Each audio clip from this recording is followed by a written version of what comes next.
Today we're so lucky to be speaking with one of Australia's most well-known and much-loved athletes, and my friend, three-time Olympian Kerri Pottharst. I never imagined that I would be sitting here with you one day, Kerri, when I watched you win an Olympic gold. And now here you are, we've been brought together because of Isagenix. How incredible is that? I know, it's awesome, I love it. Oh, it's wonderful. And you know what I love is how many amazing people have come into our lives, but particularly you. And you know what I love about you? You are gracious, you're humble, and in fact I had no idea of all the amazing things you've done. And that's why I'm so excited to have you here today. So, you know, it's your immense inner strength, your drive, they're qualities that everyone who's around you knows that whatever you do, you will always succeed. And that's what I really admire and love about you. So tell me a little bit about you, and who are you? Where did you come from? Who am I?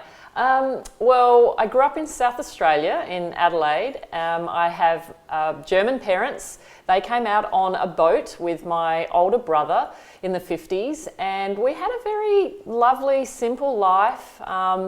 But I remember when I was about kind of early teens, getting into my mid-teens, I was already 6 foot tall. So as a youngster, I was pretty self-conscious. I also have kind of a funny last name. You know, you can take a couple of letters off either side and there's a rude word in the middle.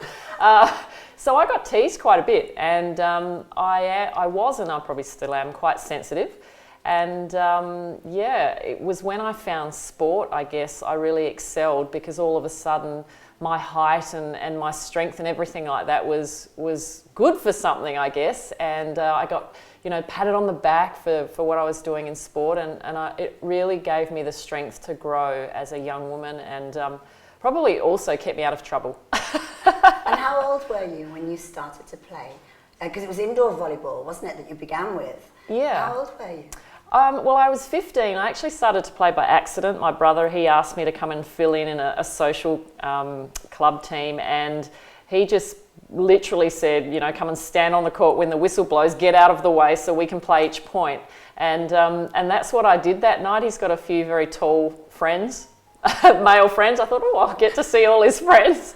So initially for me, the reason for wanting to play volleyball was because I could be around a lot of taller people that I felt good around and that were kind of complimenting me. So I really enjoyed that night, and I just went on and he said, oh, come to my club team. And so I started training, and then all of a sudden the coaches were kind of like, wow, perfect body type, perfect kind of young, good age, let's make her into a player. And off I went and found my passion.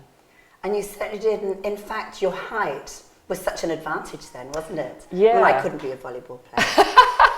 I'd love to take you out onto the beach, because on the beach it doesn't matter, really. Height is not as important, but for indoor volleyball, yeah, really, really important. And even these days, you wouldn't find many players under 6 foot tall. No, well, I've got a long way to go. Maybe next time round. But recently, I heard you in this amazing talk, and I was actually on the edge of my seat, hearing all these things that I'd never heard you speak about before. And one of them was that, in fact, you had an enormously tragic accident at one point that could have wiped most people out of their career. But being you, and with your amazing sense of, you knew that this was your passion, this is what you wanted to do, you didn't let it break you. And I'd love you to tell the story of what you did, because it's amazing. Yeah, it was quite a hard time in my life. Well, leading into that, I ended up playing for Australia very quickly in volleyball, indoor volleyball, and I represented Australia for 10 years, so wore the green and gold, worked full time, so I was just kind of still just doing it as a passion. All my sick leave, all my holiday pay, everything just went into me playing volleyball and going on volleyball trips, but I loved it, I really did. And then I decided I wanted to get better, and as I do, I'm always looking, well, how can I get better at what I'm doing? And I decided to quit a really good job that I had And I travelled to Italy and I played in a club team in Italy and finally got a bit of money for playing sport, which was really lovely. But after the season finished, I came back to Australia hoping to go back to Italy again and perhaps start a career as a professional athlete. Although I'd been still training and playing for 10 years for Australia, I wasn't professional because I wasn't being paid. And I was at our national championships and we'd been playing all week and my muscles were probably getting quite tired. And I jumped for a ball, landed, twisted, and completely wrecked my right knee. And I didn't just kind of sprain it, I ruptured all my ligaments. So I ruptured my cruciate, my medial ligaments. They were literally in pieces. I had to have quite large incisions where the surgeon had to pull the ligaments back together and staple them. So it was pretty bad, and wrecked meniscus and cartilage. So at the time, I think most people thought that was the end of my career, and I was 27, so it was I'd had 10 years of playing for Australia. Unfortunately, we didn't make the Olympic Games. We weren't good enough at the time as a nation to get into the indoor Olympics. But I really, I don't know, there was something in me that wanted me to try and rehabilitate and get back. I just didn't know how. And luckily, I had a very supportive boyfriend at the time, and he actually gave me this. And this was brand new when he gave it to me, pure white. And the first thing I actually did, he wrapped it up. The first thing I did was actually cry when he brought this home, because at that point I'd been 3 months on the couch. I'd lost 10 kilograms. My muscles had wasted. I was barely eating. I was pretty depressed. I didn't really even know what depression was, but I'm pretty sure I had it.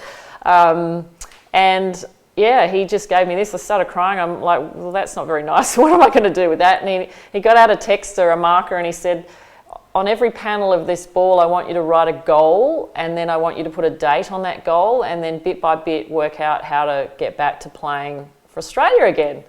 And I think at the time I was just bored, and I thought, okay, I'll just do it, because I had nothing really else to do. I'd never set a goal in my life. I'd never written one down. I had thoughts and about what I wanted to do, but I'd never written them down.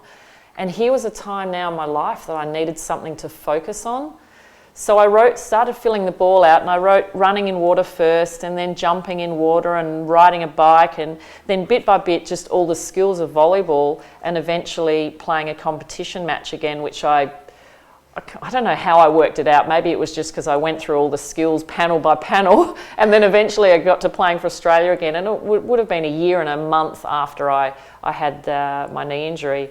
And so month by month, all of a sudden now I had this thing it was sitting in my house every day, and it just gave me something to focus on. It was just a reminder now okay, what's my next goal? All right, I've got to start running in water. That means I've got to get my stitches out first after a few months. And then I had 3 surgeries, by the way. And then just start to find a pool, and then find a belt to put a float belt around my waist, and then just get pedaling in the water. And then jumping in the water. But then I put riding a bike, which is quite funny, because at the end of Feb, the boyfriend comes home and he says, have you done that yet? And I went, no. And so he went and got the bike out of the shed, and he literally made me ride the bike up and down the driveway, just so in my mind and in my heart, I knew that I'd completed that and I could try to go to the next goal.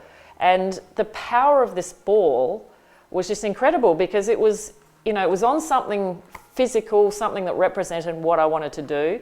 It had dates, it had all the steps, and it just sat in my house, and people would come over and look at it and go, oh, Kerri, where are you up to? Oh, are you doing this yet? So it kept me accountable. Oh, it's fantastic. Yeah. Not a vision board, a vision ball. A vision ball. And then having it, having someone that you love and trust see what you're trying to achieve, I think is incredibly important as well, because then they can help you and they can support you. If people don't know what you're trying to achieve, how do you get the help that you need? You need to put it out there. And so it was out there every day.